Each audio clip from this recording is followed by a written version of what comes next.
Yesterday was just a bad day. Cyberpunk 2077 got delayed. I actually made a video on that game if you missed it. But in Fallout 76 world, even though it was listed that a gameplay on the DLC roadmap would be dropping yesterday, it just never came and was mysteriously removed from that listing. We're going to be talking a bit about that and some other oddities that have come out of this whole situation. And then of course the bigger one, Fallout 76 went down for a good 8-9 hours, which is by far the longest downtime or just things breaking that we've had thus far. And actually, as I was recording this video, the same problems popped up again today. Was it those guys waging war on Bethesda? We're going to talk about all of that and even a little bit more in this video. There should be a lot of Fallout 76 news over the next couple of weeks. Even outside of that, we got an update as to when the next update is actually getting released, which is kind of big news. But to start this video off, let's first focus on what was supposed to happen yesterday, what we were expecting from the day. I'd actually been looking forward to June 18th for weeks now because, again, I thought we were getting a big gameplay reveal. As I'm sure many of you are aware, several companies are doing what I've dubbed E3 replacements, essentially a digital presentation showing off games and trailers from a variety of companies. And a couple of weeks ago, as I was looking for an interview between IGN and the Fallout 76 devs, I discovered that Fallout 76 and Bethesda were actually listed on the IGN Summer of Gaming schedule as having an exclusive gameplay of the DLC roadmap. Now, I'm not going to say I was the first to discover this, but I had seen nobody else talk about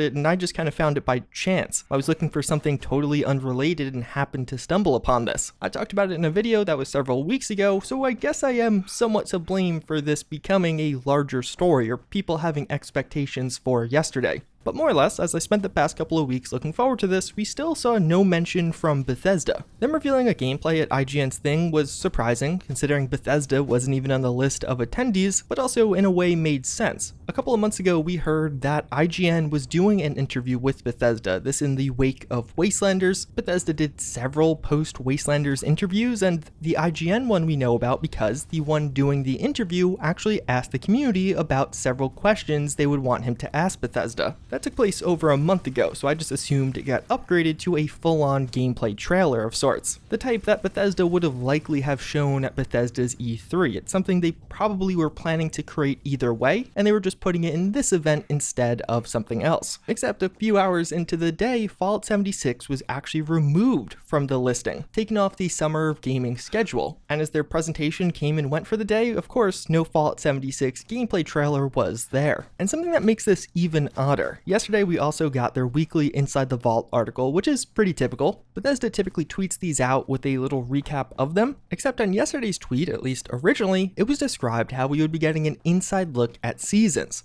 Now, of course, on the Inside the Vault, this never happened. Seasons are one of the big new features coming to Fallout 76, almost in perpetuity, and is set to kick off in the next update. But over the past month or so, since it was originally announced, Bethesda has described how a deeper dive into Seasons was coming. So a gameplay trailer showing off the DLC roadmap and then an in-depth dive at one of the aspects of the DLC roadmap seems like it would have made a lot of sense, except this tweet was quickly taken down and replaced with this one, which was actually reflective of what we got, a deeper dive into public teams as well as MFA and FOSSNOT stats.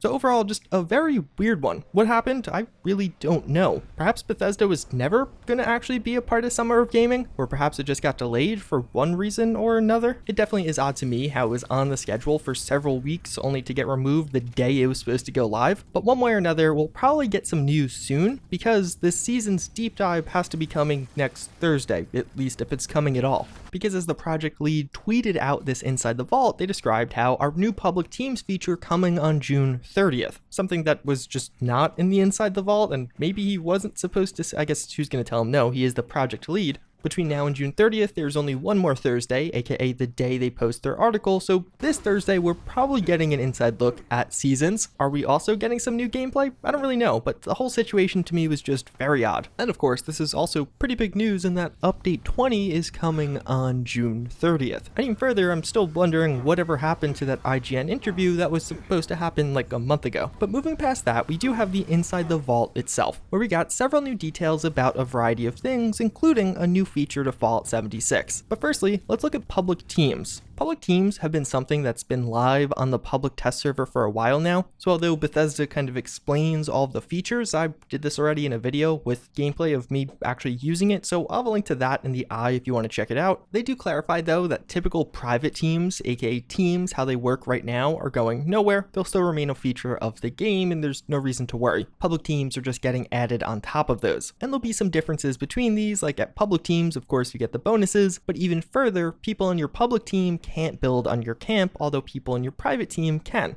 as well as a variety of other things with camp access. They also do officially post here how we've adjusted the rules of team PvP for both private and public teams so that a team member who engages in PvP with an outside player no longer also flags their teammates for PvP. This will help prevent players from being dragged into PvP combat they didn't initiate. This is something we had confirmed in the past just from a comment from a community manager, but it's notable because this is actually the change, or the intended change, that kicked off the whole war on Bethesda thing. Obviously, the war on Bethesda has come and gone. There is very little change, unless they were behind the server downtime, but we'll get to that. Outside of that, they posted these stat cards for Fosnot, so you can see how things shaped up in regards to that. And then finally, they added multi-factor authentication to Fallout 76. The way this works is you enable it on your Bethesda.net account, and it will basically require a secondary code from one of those apps like Google Authenticator to now log into your account. So overall, a great thing to see in general. A lot of people have dumped a lot of money and hours into this game, and in particular, some of those rare items can hypothetically be traded away if someone else gained access to your account, so preventing that is imperative. And actually, a fun fact, this was promised all the way back in September of 2019. At the time, Bethesda made a post looking at a variety of quality of life features they intended to bring to the game, and it's interesting to look back on. This is before the Wastelanders delays, but some of the other things on this that still have yet to be implemented are social menu fixes, perk loadouts, although those are confirmed as coming later this year, and the public events wave 2. Social menu fixes and public events wave 2 are things that this game really needs. Public events wave 2 was going to do a variety of things, one of the biggest making it so you don't need to tag legendary event enemies to claim their loot, as well as there would be performance-based loot.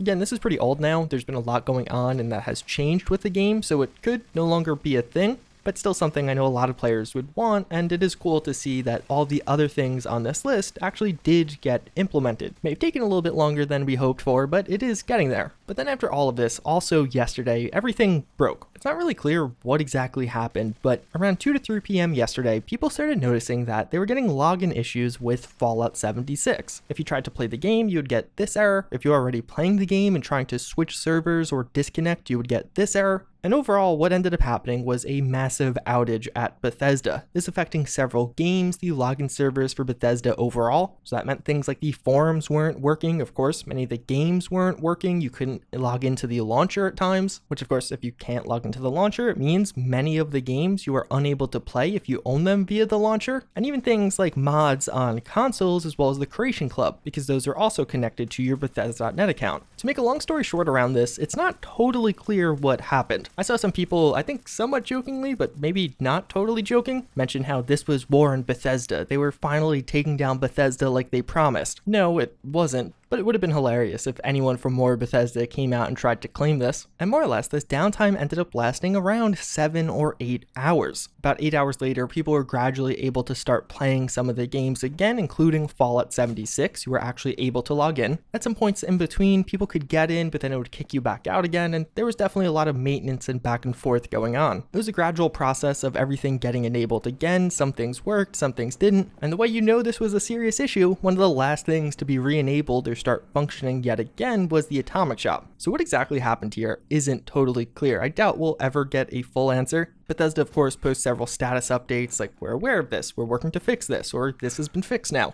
But there has been some speculation that this could have been an accidental database deletion or something connected to the enabling of multi-factor authentication. It would be a pretty big coincidence that the day you enable multi-factor authentication on login, logins also break. A lot of the error codes people were seeing was their login token wasn't working or their password was incorrect. We probably will never know, but it actually is in one way or another kind of commendable that this is the longest downtime we've had for Fallout 76. 7 or 8 hours, although being long, is actually not that bad considering what you've seen with some other games, and especially with Fallout 76. Considering how many problems this game has had, I just kind of felt like there probably would have been a bigger or longer downtime issue at a different point, but nope, this was the one. And actually all of this came back. There still isn't many new details, but earlier today, all of the login issues popped up again, this time featuring this error. Again, Bethesda was pretty quick to address this, taking Fallout 76 down for a little bit, although you couldn't actually log in anyway. Perhaps the reason it kind of had a second wave or second coming was the initial fix was more of a band-aid fix, just getting things back online as fast as possible. But either way, it definitely is a bit concerning, and now people are starting to joke around, well, how long will the servers be up this time? Although this time things were down for a much shorter period. One of the other things that did come this week was actually some really cute additions to the Atomic Shop. This backpack in particular is just probably one of the cutest backpacks to ever come to Fallout 76, although an interesting observation that I have had around this game is around the public test server. Of course, a couple of weeks ago, we saw the addition of the public test server, so anyone who owns the game on Bethesda.net, which is most people, at least most people on PC, now can just have access to some of that content early. The very interesting thing about this is, it's dead. The public test server saw a 10 gigabyte update this week. It added a few things. They re-enabled legendary perks. Two of the changes that came with this was now there is a cost associated with actually switching out the perks, which is bizarre because I don't think anyone asked for that. Before you could swap them out for free, but now there's a minor cost. And even further, now it'll save appropriately. Sometimes before it wouldn't save which perks you had selected, or it wouldn't save when you ranked up certain perks and switched accounts or logged out. This was weird because Bethesda specifically said they disabled legendary perks because they were hoping to implement some of the feedback. And now they're re-enabled with one bug fix and one new cost associated with them, but otherwise all of the legendary perks themselves are exactly the same. A lot of people were initially concerned that this was them implementing the feedback. These were all the changes they were going to make, but Bethesda was quick to clarify that no, in fact, there will be additional changes coming in the future. And overall, the whole situation is just bizarre. And actually, I don't know when this happened. At some point over the past couple of days, they added those level 250 test characters to everyone's accounts, making it a little bit easier to mess around with the legendary perks. There's some other changes to the PTS in this update, but nothing major, a few data mines, but mostly small things. But something you may notice if you are on the PTS is it's just really not that active. There are very few players. Typically, I could only find one active server at a given time. Considering servers have caps of under 24 players, I would guesstimate it's less than 24 players. Perhaps I'm just not able to access some of the other servers, but even if you just look at friends lists, there are very few people even playing this. Now, of course, as more content's added, as things are tweaked or changed, more people will play, but it's still surprising. Even right after the big update, adding in things like a colossal problem, the legendary perks and public teams, there weren't a ton of players on the PTS, even though a lot of players have access. And I'd love to hear from you guys down below. Were you somebody who tried the PTS and just has stopped playing it? Have you never tried it, even though you could? And if so, why? I would have to imagine internally Bethesda might be somewhat disappointed with the turnout of making these servers public, because there really hasn't been much of one. And last but not least, I just wanted to touch on some of the oddities as far as communication from Bethesda. They've had communication issues around Fallout 76 basically since it came out. They had that very famous and large post immediately after release about communication going forward, this following several issues with the game coming to light. But over the past couple of weeks, it feels almost like they've reverted to this lesser communication style, just not communicating much at all. Last week we saw how there was no Inside the Vault article for the first time since the Inside the Vault started, and they just didn't say anything.